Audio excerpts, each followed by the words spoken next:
அண்ணாமலை சொன்ன பொய்கள் 2 தேர்தலில் போட்டி.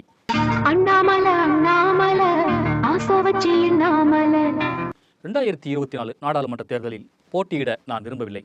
கோவை தொகுதியில் நிற்பதற்கு பல தகுதியானவர்கள் கட்சியில் இருக்கிறார்கள். அவர்களை நாடாளுமன்றத்துக்கு அனுப்புவதே என் வேலை. பாஜகவில் ஒரு தொண்டனாக பணியாற்ற நினைக்கிறேன். டெல்லி அரசியலுக்கு செல்ல எப்போதுமே நான் விரும்பியது கிடையாது என்று 2023 மே 21ஆம் தேதி கோவை செய்தியாளர் சந்திப்பில் சொன்னார் தமிழக பாஜக தலைவர் அண்ணாமலை. 2024 நாடாளுமன்ற தேர்தலில் கோவை தொகுதியில் அண்ணாமலை போட்டியிடுவார் என செய்திகள் வெளியான நிலையில்தான் திடீரென இப்படி அறிவித்தார்.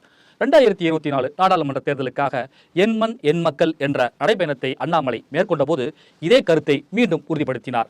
2023 ஆகஸ்ட் 2ஆம் தேதி புதுக்கோட்டை திருமயத்தில் பேட்டியளித்த போது 2024 நாடாளுமன்ற தேர்தலில் நான் எந்த இடத்திலும் போட்டியிடவில்லை. பாத யாத்திரை பயணத்தை முடித்துவிட்டு கட்சி பணியை தொடர்வதற்குத்தான் எனக்கு நேரம் இருக்கிறது. என் வேலை இப்போதைக்கு கட்சியை வளர்ப்பது மட்டும்தான்.